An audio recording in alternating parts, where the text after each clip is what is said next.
para continuar con el seminario, a continuación vamos a tener una presentación de otro tesista de la Universidad Técnica Federico Santa María, Carlos Martínez, al igual que ayer.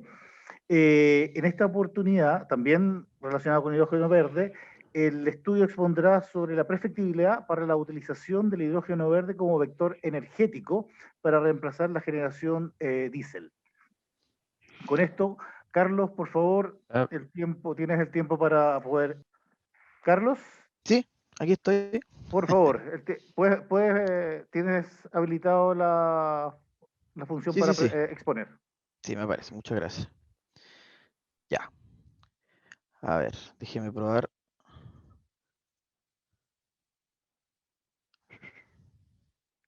A ver, déjeme verificar bien cuál es la pantalla que necesito transmitir.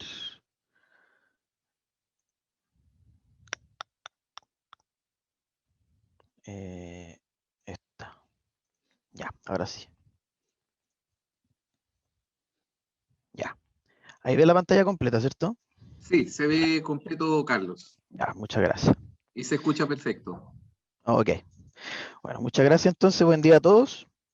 Mi nombre es Carlos y como me presentaron, soy un alumno memorista de la Universidad Técnica Federico Santa María y de verdad que para mí es un gusto poder participar de este seminario. Y como me explicaron, voy a presentarles sobre la prefactibilidad técnica y económica para instalar una central de almacenamiento, ¿ya? En Villa Ponzombi. El profesor guía, el profesor Patricio Valdivia, quien está aquí presente, y Marcelo Cortines. ¿Ya? Ambas personas yo les agradezco mucho por haber participado, por haberme ayudado, por haber facilitado toda la información necesaria para hacer este estudio. ¿Ya? Bien, ¿cuáles serán los alcances de esta presentación? Entonces, lo primero que voy a presentarles es describir brevemente el caso de estudio. Voy a explicarle un breve contexto sobre la relación entre la Patagonia y el hidrógeno verde. Explicarles la metodología que utilicé para poder diseñar esta central de almacenamiento, analizando distintos escenarios y finalmente unas breves conclusiones. ¿Ya? El señor Marcelo Cortines, quien fue el impulsor de esta idea, pertenece a este programa territorial integrado de Corfo. ¿Ya? Entonces, como pueden ver ahí, está bastante actualizado con el tema contingente ahí en la Patagonia. Entonces, el caso de estudio es Villa Ponzombi, que como podemos ver en las imágenes, es un poblado bastante aislado, ¿cierto? Que está a cerca de 80 kilómetros de Punta Arenas, en lo cual se puede notar claramente que ellos no tienen acceso a una red de distribución. ¿Ya? Y además, un dato súper importante, que al frente de este canal, de este angosto canal que tenemos por acá, también existen casas. ¿Ya? Entonces es súper importante, esto ejemplifica un caso muy típico de la zona. ¿Ya? Es un problema que tienen muchos poblados en esa región. ¿Ya?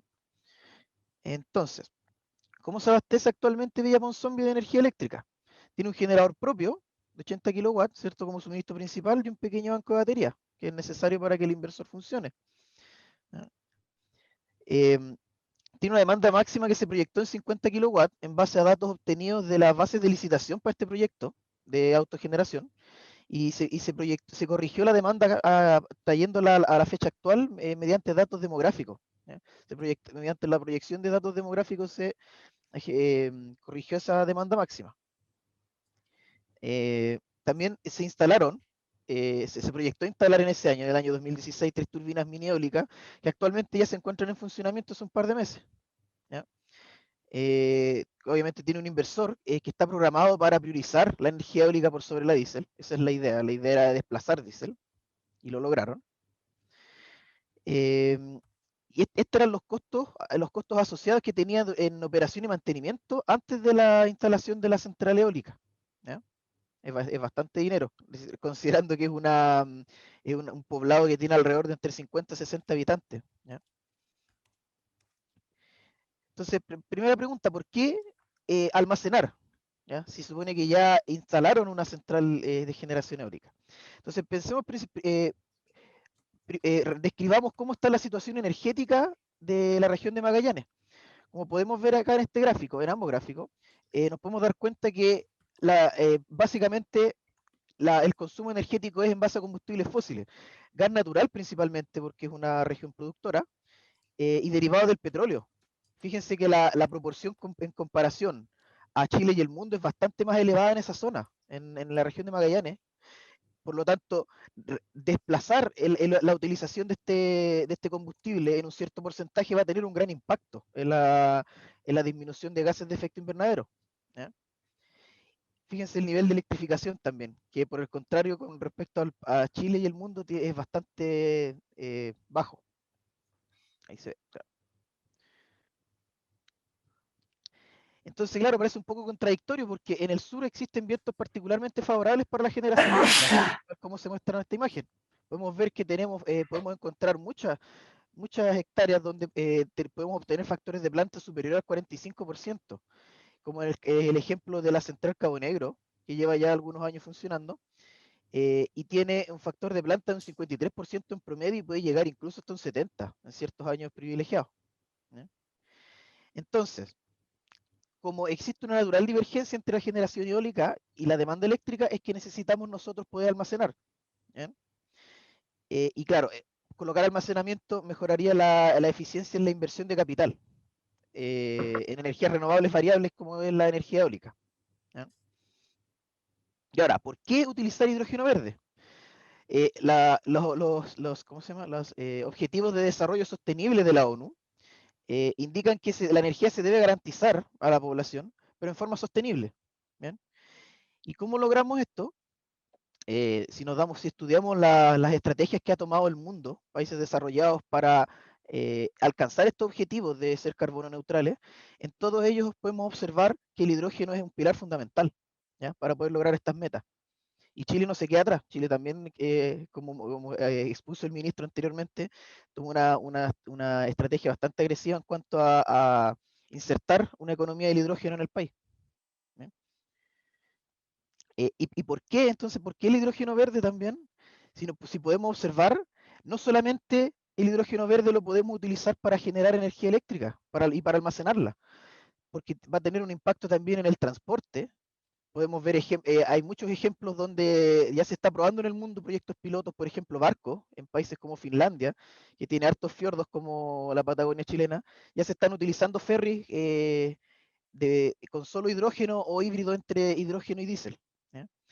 Pero también tiene un impacto en el sector productivo, porque el hidrógeno, como dije, no solamente se utiliza para energía, sino que también es parte de procesos intermedios para producir petróleo, amoníaco o vidrio, por ejemplo, ¿ya? Entonces el impacto es bastante notorio.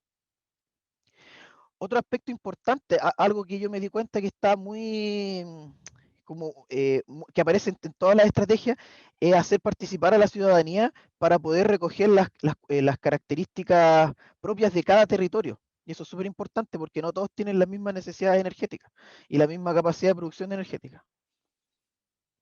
Entonces, otra razón que tenemos para utilizar el hidrógeno verde es que, claro, frente al principal competidor actual, que sería para la aplicación que estoy estudiando yo, es la batería de litio. Y podemos observar que almacenar en hidrógeno tiene una mayor densidad energética, ¿ya? Y eso lo podemos observar acá en esta tablita. Y nos damos cuenta, tanto en energía por unidad de masa como en energía por unidad de volumen, podemos obtener mejores resultados. Este es un dato que se calculó en mi memoria y al final nos damos cuenta que esto es en base a hidrógeno almacenado en forma de gas, ¿ya? Y al final esto está limitado por la presión máxima que soportan los estanques. Y yo lo calculé para alrededor de 40 megapascales, pero para aplicaciones de electromovilidad nosotros ya podemos encontrar estanques del orden de los 60, 70 megapascales. Entonces podemos mejorar incluso más esta ventaja competitiva frente a las baterías. Otro aspecto importante, otra ventaja que tiene almacenar con hidrógeno es la menor cantidad de desechos durante y al final del ciclo de vida del proyecto. Eh, el- un problema que puede tener una celda de combustible es que puede generar óxidos nitrosos durante su operación, pero eso se puede reducir operando a temperaturas más bajas.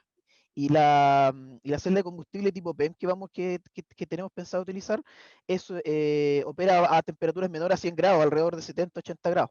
¿ya? Entonces ahí no tendríamos ese problema.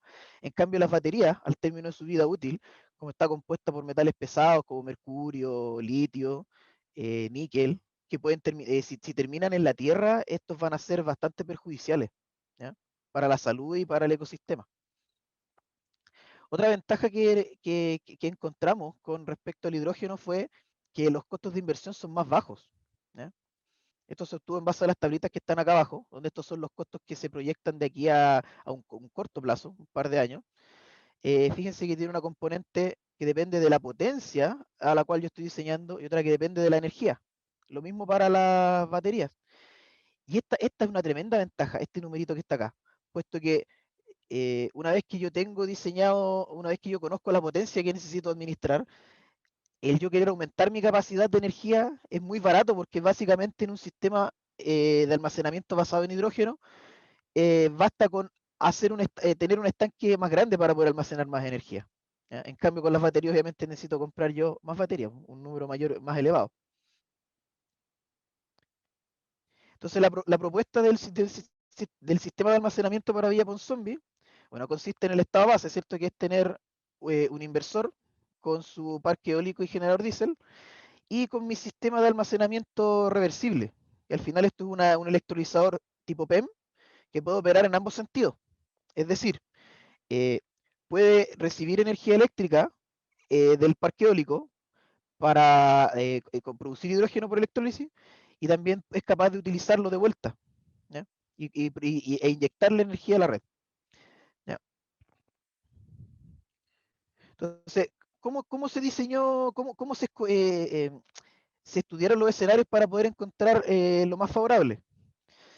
Se simuló en plexos con los datos de demanda que se obtuvieron del estudio de las bases de licitación. Se utilizaron los datos del explorador eólico del Ministerio de Energía para un año y se obtuvo ahí el desplazamiento diésel que se hubiese despachado en un año, ¿ya? Sin almacenamiento. Después se simuló agregando el almacenamiento, después añadiendo el almacenamiento y fuimos un poco más allá. También vimos la posibilidad de cómo mejora esto al añadir una turbina adicional, ¿bien? ¿Qué pasa si yo añado 2 turbinas adicionales? Y también analizamos otro escenario distinto en el cual nosotros concentramos las turbinas eólicas en una que es de más potencia instalada y también que opera a mayor altura, esperando obtener un mejor perfil de viento. Y también simulamos qué pasa si en ese último caso le añadimos almacenamiento. ¿Qué otro elemento necesitamos? ¿Cómo yo sé qué tamaño de almacenamiento utilizo en base a los datos simulados? Utilizando Plexo, entonces, con el despacho para un año completo, nos damos cuenta de cómo en el tiempo se mueve el estado de carga, ¿ya? Porque al final en Plexo se simula esto igual como una batería. Entonces, claramente, utilizar el tamaño máximo de almacenamiento, utilizando el criterio de no desperdiciar energía, nos damos cuenta que no es el adecuado, porque fíjense, por ejemplo, si aquí lo reducimos alrededor de un 90%, solamente recortamos 3 puntas, no es tanto lo que se pierde, ¿ya? Entonces, claro, debe haber algún punto intermedio donde yo puedo obtener el almacenamiento óptimo. ¿Y cómo lo hicimos entonces? ¿Qué fue lo que hicimos? Se hicieron simulaciones para el diésel despachado, ¿cierto? Para finalmente obtener el ahorro en un año en función del tamaño del almacenamiento, manteniendo fija la potencia. Y en base a eso se obtienen estas curvas, ¿ya? Tiene esta forma, con la cual claramente si yo no tengo almacenamiento, no ahorro nada de despacho diésel, y a medida que va incrementándose el almacenamiento, yo voy ahorrando más, ¿bien? Entonces ahí nos damos cuenta de la forma que tiene esta curva, y también nos damos cuenta de cuánto podemos llegar a ahorrar. En el estado actual, por ejemplo, con 3 generadores y almacenamiento podemos ahorrar alrededor de un 7%, pero añadiendo dos turbinas más podemos llegar a ahorrar hasta un 33%. Incluso, si colocamos una turbina más potente y que opera a mayor altura, podemos obtener hasta casi un 50% de ahorro. Entonces, conociendo esa forma de ahorro de combustible, finalmente eso consideramos que es proporcional a los ingresos, ¿cierto? A cuánto dinero no tengo que gastar para consumir diésel, ¿ya? Entonces, lo que consideramos como ingreso en el proyecto es el valor actual del ahorro de combustible en 10 años. y el costo de inversión lo modelamos como una recta, como la que se encuentra acá, donde tiene una componente constante, ya que nos dimos cuenta que el almacenamiento tenía un precio que dependía de la potencia y esa no la tocamos, y una recta dependiente positiva que indica finalmente la componente dependiente del tamaño del almacenamiento, ¿ya? Y nos damos cuenta que para escoger el tamaño óptimo de almacenamiento tenemos que tener las mismas pendientes, ¿ya? Entonces, teniendo esta curva de costo y la curva de ahorro, podemos obtener finalmente el tamaño de almacenamiento adecuado, ¿ya? Y utilizando esta metodología para cada uno de los escenarios, realizamos también un análisis económico, que era parte de los objetivos de la memoria. Y estos son los resultados. Era parte de lo que esperábamos. Como es una tecnología emergente, no esperábamos obtener primeramente ganancias por esto, pero sí podemos obtener resultados relevantes en el tema de inversión, porque a medida que añadimos nosotros turbinas eólicas, obtenemos una TIR menor, ¿ya? O sea, lo que indica finalmente es que, claro, estamos cada vez más cerca ¿cómo se llama? De poder ganar dinero, básicamente, ¿ya? Eso es lo que indicaría una mejor eficiencia en la inversión, ¿ya? Claro, y también hicimos el análisis económico de qué pasa cuando instalamos una turbina más grande, ¿ya? Obviamente obtenemos, desde el punto de vista económico, peores números, pero se tiene que considerar que con esta última solución podemos ahorrar hasta un 50% del diésel despachado en un año, ¿ya? A todo esto, estos números están en unidades de fomento, por si acaso, para utilizar una moneda dura. Eh, Entonces, claro, aquí, como dije, obtenía un 50% de ahorro y en el caso anterior podíamos obtener solo hasta un 33%. Entonces, para cerrar, eh, con todo el estudio teórico que hicimos nos dimos cuenta que hay una urgente necesidad de establecer una economía energética limpia y sostenible, y esta tiene que sí o sí incluir el hidrógeno verde, ¿ya? Por eso que consideramos esta aplicación. Y además nos dimos cuenta que hay un polo de energía eólica en la Patagonia, ¿ya? Hay mucho potencial de energías limpias que pueden ser utilizadas para producir hidrógeno a pequeña o gran escala, ¿ya? Eh, y todo esto gracias a sus características técnicas positivas, como lo son la gran cantidad de almacenamiento por unidad de volumen, por ejemplo, y el hecho de no producir emisiones contaminantes durante su operación y al final de su vida útil. El hidrógeno puede utilizarse también para almacenamiento de energía, para acoplar la generación variable con la demanda, y esto lo que permite es incrementar la utilización del recurso eólico. Y esto es súper importante, que dadas las condiciones, dadas sus propiedades positivas como vector energético, es que se podría utilizar en un mercado local colaborativo, porque nos dimos cuenta que por sí solo, Villa Ponsomby ahora no podría autoabastecerse solo con energías limpias, igual va a depender del generador diésel para tener calidad de suministro, pero sí, si yo sobredimensiono mis centrales de autogeneración, yo podría asociarme con localidades cercanas y poder intercambiar ese producto, ¿ya? Podría intercambiar hidrógeno básicamente para poder abastecerme en el tiempo, en forma continua, o poder desplazar más diésel, ¿ya? En el peor de los casos. Entonces, pese a que no es económicamente viable, igual se espera que los costos de producción disminuyan con el paso de los años. Por lo tanto, sumándome a las palabras del ministro, es ahora cuando se tienen que implementar proyectos pilotos en esta materia, porque estamos ahora en una etapa temprana de fortalecimiento del mercado local para después intentar meternos en un mercado mundial. Y esta sería mi recomendación de todo el estudio que hice, ¿cierto? Sería la de agregar 2 turbinas eólicas adicionales con almacenamiento, y con eso podríamos ahorrarnos un 33% de desplazamiento diésel. Y como último, para finalizar, nos damos cuenta que en una etapa posterior de factibilidad podemos obtener mejores resultados económicos si consideramos que mi central de abastecimiento no necesita la operación de un transformador y los costos que utilizamos sí consideraban el uso de un transformador porque está considerado para grandes redes, para inyectarse sistemas de potencia grandes. Pero acá como estamos operando en una red de baja tensión, nos hace necesario este equipo, por ejemplo. Entonces podemos obtener mejores números. Eso sería mi presentación.